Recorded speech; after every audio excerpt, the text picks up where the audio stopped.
Hi, this is Amit. Welcome back in Maurya A to Z channel. My dears, हम लोग आज verb की class पढ़ने वाले हैं और वर्ब में भी पढ़ेंगे मॉडल ऑक्सिलरीज वर्ब। अब ये क्या होती हैं उसको जानने से पहले हम जानते हैं वर्ब, है ना। तो वर्ब क्या होती है वो देखिए, आप स्क्रीन पे लिखा हुआ है, verb is a word denote an action.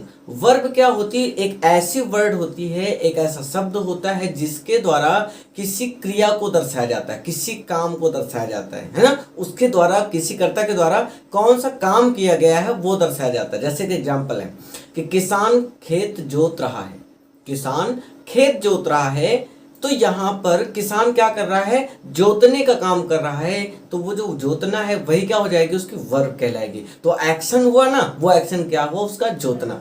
I hope clear हुआ होगा ना।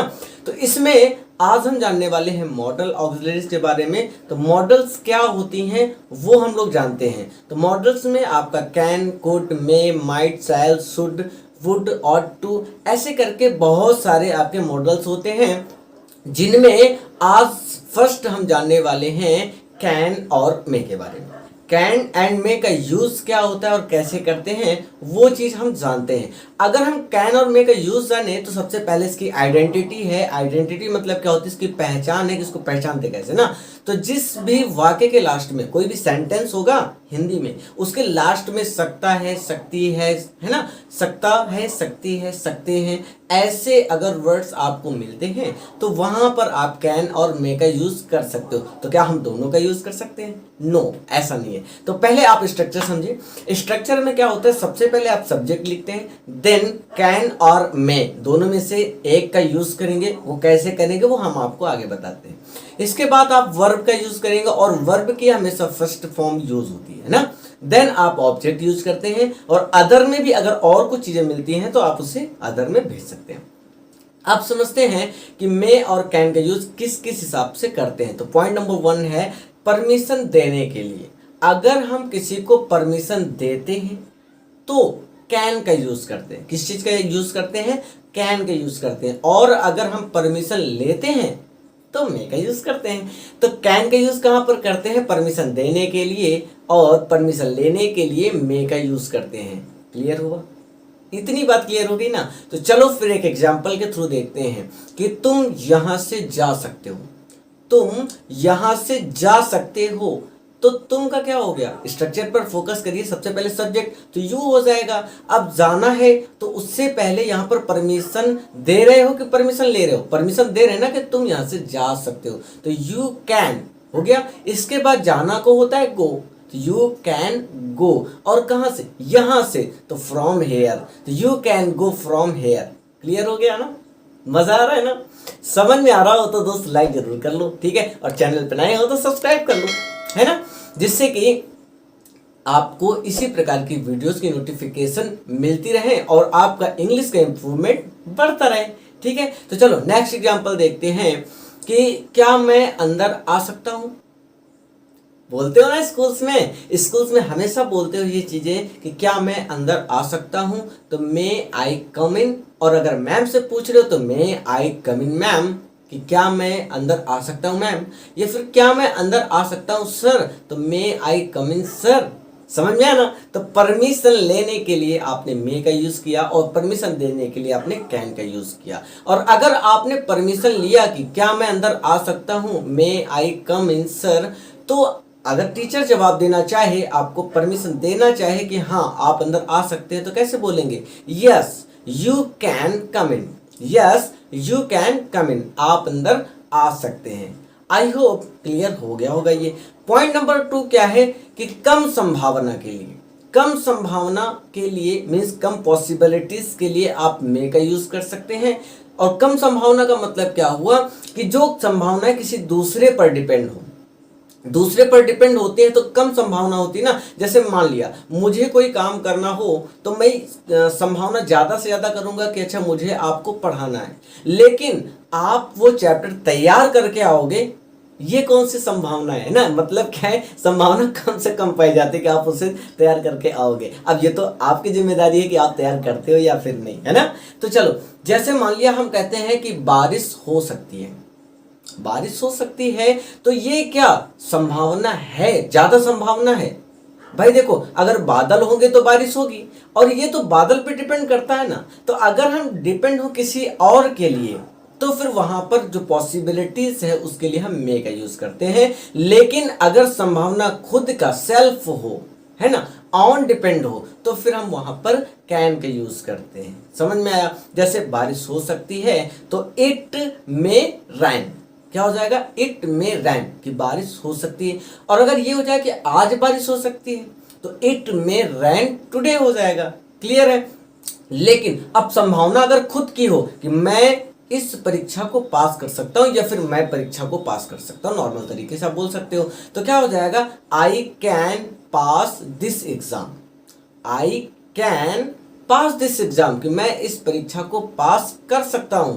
अच्छा, हवा चल सकती है, अब हवा के आप चलाओगे, ऐसा तो है नहीं ना। तो इस वजह से यहां पर आप क्या कह सकते हो, इट में ब्लो, इट में ब्लो। कहने का मतलब क्या हुआ कि अगर पर जो आपकी पॉसिबिलिटीज होती है वो ऑन डिपेंड ना होकर किसी दूसरे के ऊपर डिपेंड होती है, तो आप मे का यूज करेंगे। लेकिन अगर वो पॉसिबिलिटीज ऑन डिपेंड है, खुद के ऊपर डिपेंड है, तो आप कैन का यूज करेंगे।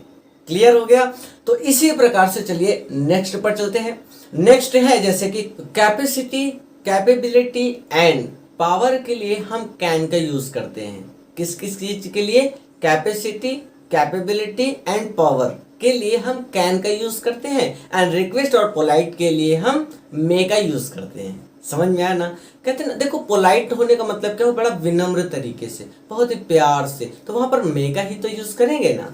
तो कैपेबिलिटी, कैपेसिटी एंड पावर के लिए हम कैन का यूज करते हैं, और रिक्वेस्ट एंड पोलाइट के लिए हम किसका यूज करेंगे, तो मे का यूज करेंगे। भाई देखो, जैसे आप पोलाइटली बोलते हो ना कि मे आई कम इन सर, बिल्कुल पोलाइटली बोलते हो, बहुत प्यार से बोलते हो। तो किसी चीज में अगर आपको प्यार दर्शाना हो ना, बिल्कुल पोलाइटली बोलना हो, बिल्कुल एकदम विनम्र बोलना हो, तो आप किसका यूज करेंगे, तो मे का यूज करेंगे, है ना। और अगर आपकी कार्य क्षमता दर्शाना हो, आपकी ताकत, आपकी पावर, आपकी कैपेबिलिटी बताना हो, तो कैन का यूज करेंगे। जैसे मैं अंग्रेजी बोल सकता हूं, तो आई कैन स्पीक इंग्लिश, है ना जी, आई कैन स्पीक इंग्लिश।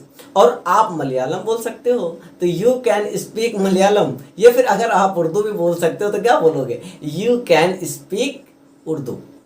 समझ में आया ना?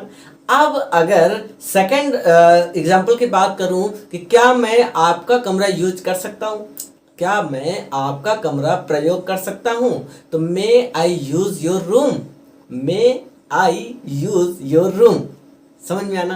देखो कितना पोलाइटली बोला कि क्या मैं आपका कमरा इस्तेमाल कर सकता हूँ, may I use your home, room, sorry home नहीं, रूम। समझ में आना? क्लियर हो रहा है? क्या मैं आपकी मोटरसाइकिल चला सकता हूँ, क्या मैं आपकी मोटरसाइकिल चला सकता हूँ, may I drive your motorcycle, may I drive your motorcycle. Clear हो रहा है ना? और अगर क्लियर हो रहा है और मजा आ रहा है तो लाइक जरूर कर दो यार, जिससे मुझे मोटिवेशन मिलता रहे। ठीक है? सो डियर, अब आता है कुड का यूज। और कुड क्या होता है वो हम ऐसे समझते हैं, जैसे एक एग्जांपल है आपके लिए, I dot dot dot cross the river. I blank हो गया और इसके बाद क्या लिखा, क्रॉस द रिवर। आप यहां पर क्या फिल करेंगे, तो यहां पर फिल हो जाएगा can. I can cross the river. अच्छा क्यों? क्योंकि यहां पर रिवर को क्रॉस करने की पॉसिबिलिटी, क्षमता बताई जा रही है, पावर बताया जा रहा है। क्लियर है ना? तो पावर अगर कहीं भी बताया जाएगा तो वहां पर क्या यूज होगा, तो कैन यूज होगा। अब चलिए सेकंड यूज करते हैं ना। सेकंड है I dot dot cross the river when I was young. कहने का मतलब क्या है, मैं डॉट डॉट डॉट क्रॉस कर सकता था नदी को, और जब मैं युवा था, जवान था। अच्छा, बुढ़ा नहीं हुआ हूँ, ठीक है ना। तो यहाँ पर पॉसिबिलिटीज लेस हो गई है, मतलब क्या है, वो जो उसकी पावर है वो थोड़ा सा कम हो गई है। तो ये पास्ट में बताया जा रहा है ना, कि पास्ट में जब वो जवान था तब वो रिवर को क्रॉस कर सकता था, तब वो क्रॉस कर जाता था। तो इसके लिए यहाँ पर क्या यूज करोगे, तो कुड का यूज करोगे। ठीक है? तो कैन का जो पास्ट फॉर्म बताने के लिए, मतलब कैन का जो पास्ट फॉर्म होता है वो होता है कुड, या फिर कैन की सेकंड फॉर्म होती है कुड। तो पास्ट को भी बताने के लिए हम कुड का यूज करते हैं। और अगर यहाँ पर इसकी आइडेंटिटी की बात करी जाए तो वो हो जाएगा सका, सकी, सके, या फिर पाया, पाई, पाए। तो ये इसकी आइडेंटिटी हो जाएगी। अब अगर स्ट्रक्चर की बात करें लिखने की, तो सबसे पहले आप लिखेंगे सब्जेक्ट, देन लिखेंगे कुड, और वर्ब की कौन सी फॉर्म होगी, तो फर्स्ट फॉर्म होगी। देन आप ऑब्जेक्ट लिख देंगे, और अगर और भी कुछ बचा हुआ है तो उसे आप अदर में भेज देंगे। एग्जाम्पल देखते हैं। एग्जाम्पल आपका है मैं वहां नहीं जा सका। मैं वहां नहीं जा सका, तो मैं का हो जाएगा आई। अब हो जाएगा कुड, नहीं जा सका, सका सकी आया ना, तो हो जाएगा कुड, और कहां पर, देयर। तो I could not go there, मैं वहां नहीं जा सका, I could not go there. इसके बाद नेक्स्ट एग्जांपल है मैं इस काम को नहीं कर सका। मैं इस काम को नहीं कर सका, तो क्या हो जाएगा, आई could not do this work. I could not do this work, मैं इस काम को नहीं कर सका, है ना। इसके बाद आता है आपका माइट। नेक्स्ट आपका टॉपिक आता है माइट, और माइट का मतलब क्या होता है, शायद। शायद क्या मतलब समझ रहे हो ना, लेस पॉसिबिलिटीज। लेस पॉसिबिलिटीज का मतलब क्या हुआ, कम से कम संभावना होना, शायद ऐसा हो सकता है। तो इसके लिए आपका स्ट्रक्चर क्या हो जाएगा, आप सबसे पहले सब्जेक्ट लिखेंगे, देन माइट लिखेंगे, वर्ब के फर्स्ट फॉर्म और ऑब्जेक्ट हो जाएगा, है ना। जैसे एक एग्जांपल है कि शायद तुम वहां जा सकते हो, शायद तुम वहां जा सकते हो, तो you might go there. You might go there मतलब तुम वहां जा सकते हो, है ना, शायद तुम वहां जा सकते हो। इसके बाद शायद तुम इस परीक्षा को पास कर सकते हो। शायद तुम इस परीक्षा को पास कर सकते हो, तो क्या हो जाएगा, you might pass this exam. You might pass this exam. चलिए फिर नेक्स्ट पर चलते हैं, माइट के यूज पर, कि माइट जो होता है वो मे का पास्ट होता है। माइट क्या है, मे का पास्ट है। मे का पास्ट का मतलब समझ में आया ना, मे की सेकंड फॉर्म, अरे मे की सेकंड फॉर्म माइट ही तो होता है, ठीक है। तो माइट का जो यूज होता है वो पास्ट फॉर्म के रूप में यूज होता है। तो जैसे आज बारिश हो सकती है, आज बारिश हो सकती है, तो क्या हो जाएगा यहाँ पर, इट मे रैन टुडे। आज बारिश हो सकती है तो क्या हो जाएगा, इट मे रैन टुडे। लेकिन अगर बोले कि कल बारिश हो सकती थी, पास्ट में चले गए भाई, प्रेजेंट में, मतलब अगर प्रेजेंट की बात हो रही में देंगे, है ना, इट मे रैन टुडे, कहने का मतलब आज बारिश हो सकती है। लेकिन अब अगर पास्ट की बात करें तो माइट का यूज करेंगे ना, कैसे, कि कल बारिश हो सकती थी, तो इट माइट रैन यस्टरडे। समझ में आया कि नहीं, इट माइट रैन यस्टरडे मतलब कल बारिश हो सकती थी।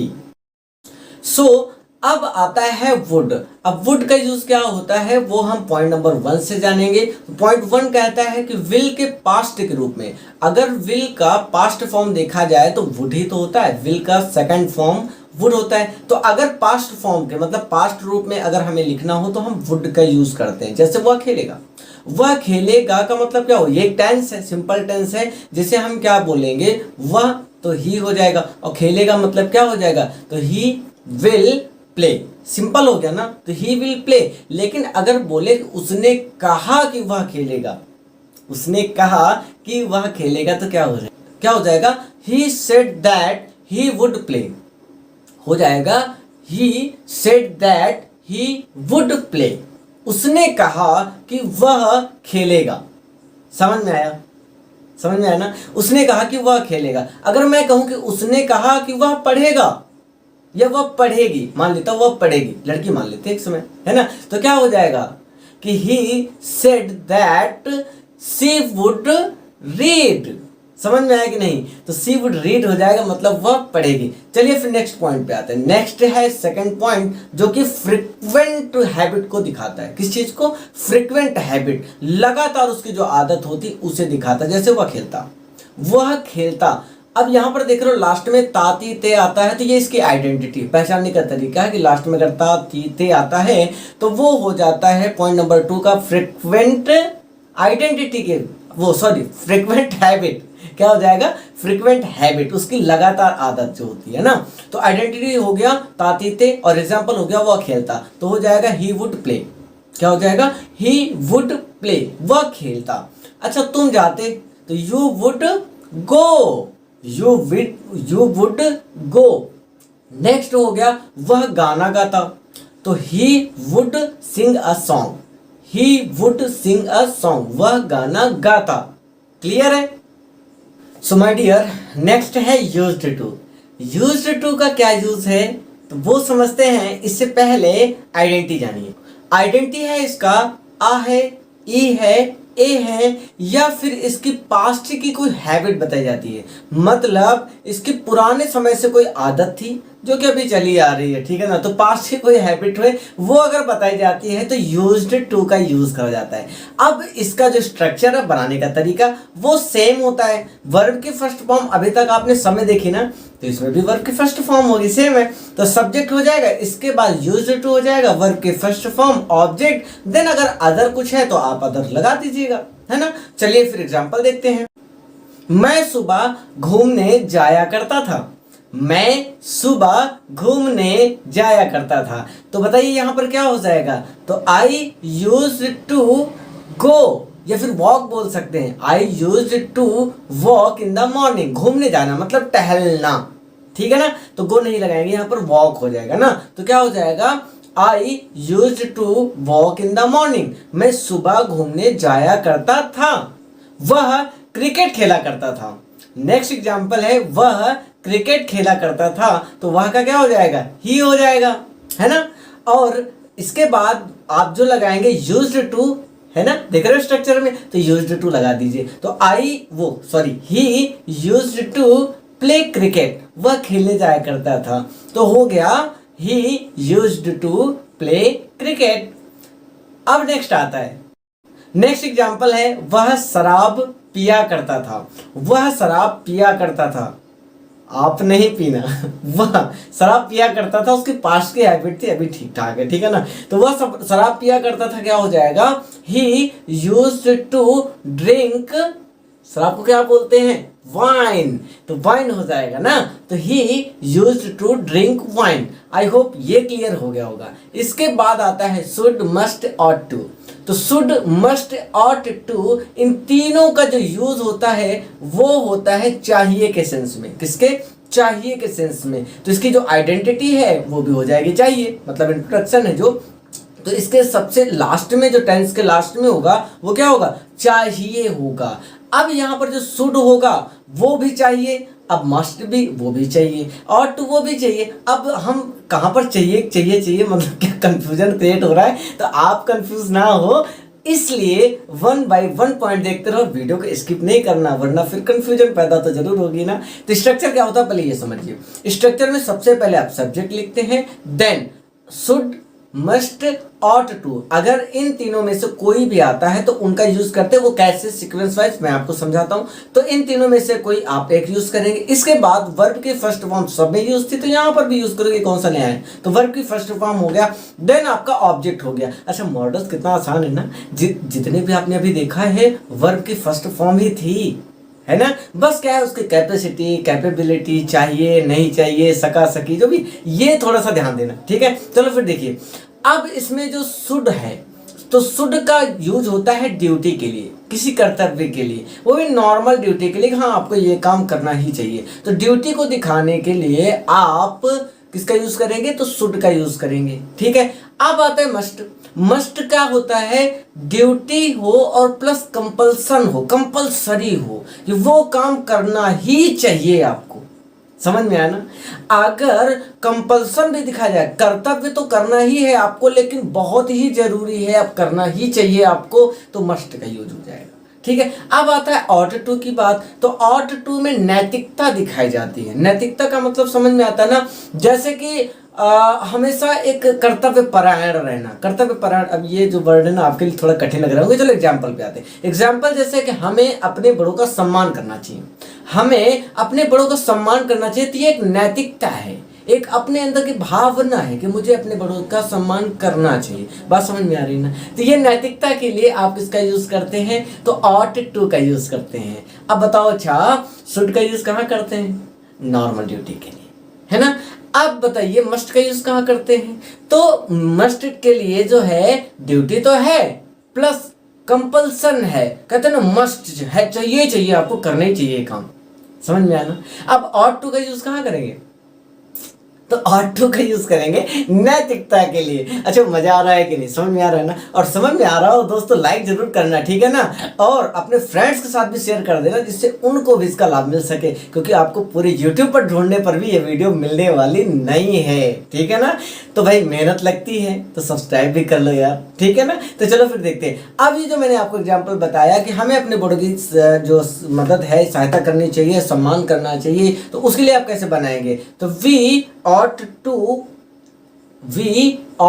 to respect our parent। तो हमें अपने बड़ों का सम्मान करना चाहिए। अब हमें अपने बड़ों की सहायता करनी चाहिए, तो क्या हो जाएगा? वहीं पर जो आपने अभी लिखा रिस्पेक्ट, तो वहीं पर क्या हो जाएगा? हेल्प कर सकते हो, बाकी सेंटेंस एट इज इट हो जाएगा। समझ में आया ना? वेरी इजी है। तो नेक्स्ट पे चलते हैं। हमें माता पिता की आज्ञा का पालन करना चाहिए। हमें माता पिता की आज्ञा का पालन करना चाहिए, तो वी ought to, और आज्ञा के पालन को क्या बोलते हैं? ओबे।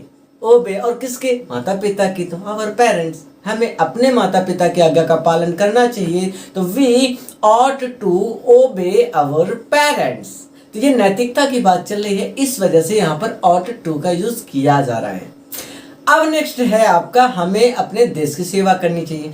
हमें अपने देश की सेवा करनी चाहिए, तो we ought to serve our country। We ought to serve our country। हमें अपने देश की सेवा करनी चाहिए। समझ में आया? और समझ में आया तो चलिए फिर नेक्स्ट वाला आपका चलता है, आप मस्ट वाला है ना, मस्ट पे चलते हैं। तो मस्ट में जल्दी से समझिए, उसे जाना चाहिए। उसे जाना चाहिए बहुत जरूरी है, बहुत ही जरूरी है। अगर बहुत ही जरूरी हो जाए कि उसे जाना ही चाहिए, तो क्या हो जाएगा? He must go.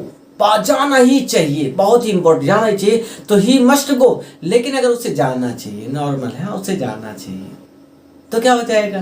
तो ही शुड गो, उसे जाना चाहिए। समझ में आया ना? नेक्स्ट है आपका, तुम्हें पढ़ना चाहिए। तुम्हें पढ़ना चाहिए, पढ़ना चाहिए एक ने, अच्छा बताओ, तो क्या हो जाएगा यहाँ पर? ही मस्ट, बहुत जरूरी ना, पढ़ना चाहिए। ही मस्ट रीड, तुम्हें पढ़ना चाहिए। ही, उसे पढ़ना चाहिए तो ही मस्ट रीड, और तुम्हें पढ़ना चाहिए तो यू मस्ट रीड। तो तुम्हें अध्ययन करना चाहिए, तुम्हें अध्ययन करना चाहिए, तो यू शुड स्टडी।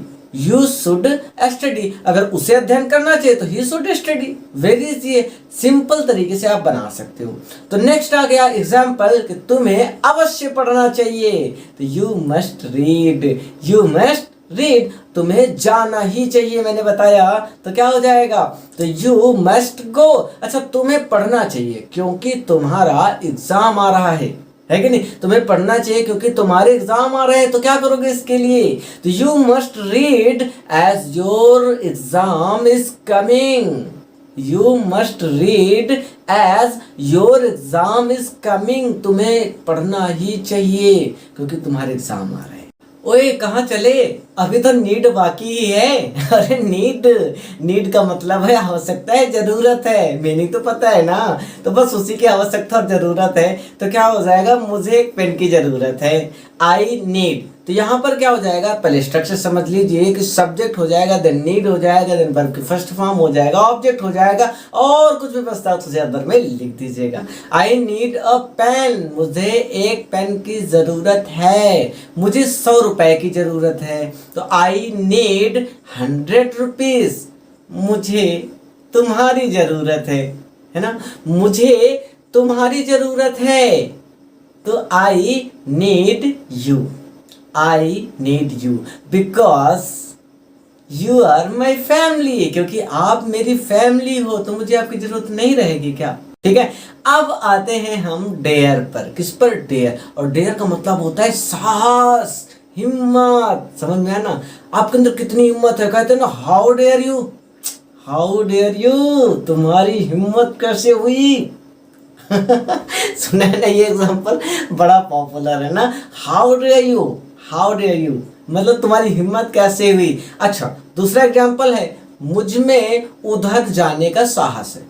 मुझ में उधर जाने का साहस है, तो I dare to go there. I dare to go there मतलब मुझ में उधर जाने की साहस है। तो आई होप आपको मॉडल्स का ये वीडियो, मज़ेदार वीडियो आपको समझ में जरूर आया होगा, मज़े लेके पढ़ा होगा, और इसके नोट जरूर प्रिपेयर कर लेना, जिससे कि आपको दोबारा यूट्यूब में झांकने की जरूरत ना पड़े। और हाँ, एक सलाह है, सलाह ये है कि जो चीज़ें आपने अभी तक पढ़ लिया है ना, उससे रिलेटेड आपको समथिंग ओवर अराउंड, कम से कम अगर मेहनत की मैं बात करूं तो 100 एग्जाम्पल्स आपको कंप्लीट करना है अपनी नोट कॉपी में। समझ में आया? नोटबुक में आपको 100 एग्जाम्पल्स रिलेटेड टॉपिक आपको बनाने, जितने भी आपने अभी तक पॉइंट्स पढ़ लिए हैं।